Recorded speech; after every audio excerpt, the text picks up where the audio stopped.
क्या बात है। कविता लिखने में कई कई दिन लग जाते हैं। कविता लिखना है शब्दों का निहोरा। क्या भोजपुरी अंचल का शब्द है, जैसे कि कोई मनुहार की भाषा में क्या अपनी बात कह रहा हो कि कविता लिखने में कई कई दिन लग जाते हैं। कविता लिखना है शब्दों का निहोरा। शब्दों को प्यार, पुचकार, संवार करना होता है भक्ति भाव से, लयबद्ध व्यवहार। तभी पता चलता है कविता का विभाव, अनुभाव, स्थायी भाव। क्या बात है। क्या बात। फिर से पढ़ता हूं कि कविता लिखने में कई कई दिन लग जाते हैं।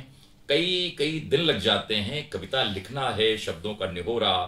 शब्दों को प्यार, पुचकार, संवार करना होता है भक्ति भाव से, लयबद्ध व्यवहार।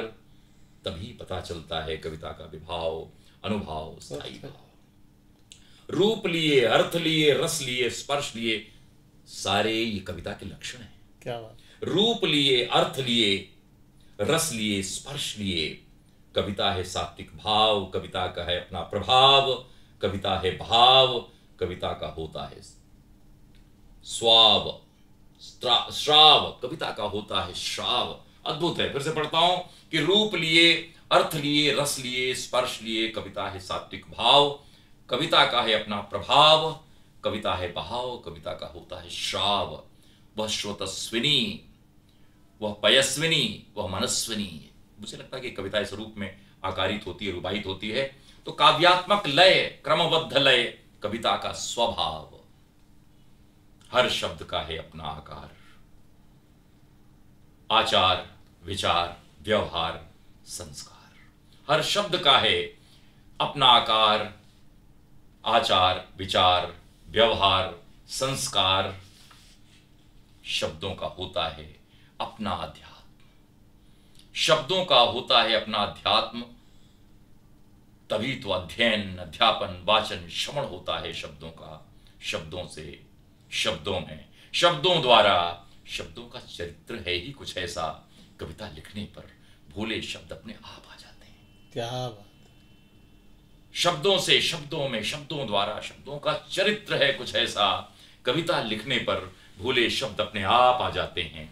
अपना अपना स्थान अर्थ लिए, भाव लिए, रस लिए स्वयं पा जाते हैं। शब्द है महत्वपूर्ण, शब्दों से होती है कविता पूर्ण। शब्द है महत्वपूर्ण, शब्दों से होती है कविता पूर्ण। हर बार कविता लिखने के बाद कवि को होती है ऐसी अनुभूति। हर बार कविता लिखने के बाद कवि को होती है ऐसी अनुभूति, जैसे हुआ उनके घर संतान का जन्म।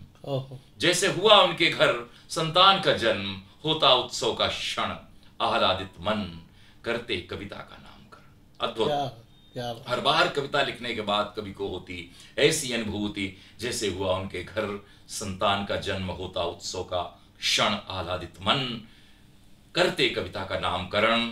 कविता के शीर्षक का आधार, कविता का तत्व संचार। कविता लिखना आसान नहीं, लिखो कविता। लिख सकते हो? नहीं ना, कविता लिखना आसान नहीं। बहुत अच्छा इसका भाष्य जो स्वयं इस कविता में स्पष्ट है। कवि के रूप में जो अनुभव किया गया है उसे एक भावक के रूप में, रसज्ञ के रूप में मैं कुल ग्रहण कर सकता हूं, लेकिन कितने प्रतिशत यह भी साधना का प्रतिफल होता है। जैसे कविता लिखना आसान नहीं है, इसे कविता का वाचन करने से कविता हृदय में उतर जाए ये संभव नहीं है। पर जितना कुछ है, मुझे तो लगता है कि सागर का एक बूंद, कुएं के जल की एक बूंद भी प्यास हरने के लिए काफी है। जैसे किसी ठूंठ पर दो पत्तियां भी हों तो वे इस बात का संकेत हैं कि बसंत नजदीक है। बहुत बहुत बधाई अखिलेश जी, आपके अभिनय रूप को देखा, अभिनेता रूप को देखा, अध्यात्म और अनुभूति और अभिनय को जो आत्मसात किया है, और जिस तरह का ग्रंथ आप लिखने जा रहे हैं अपने भावी समय में, उस सब के लिए बहुत बहुत बधाई।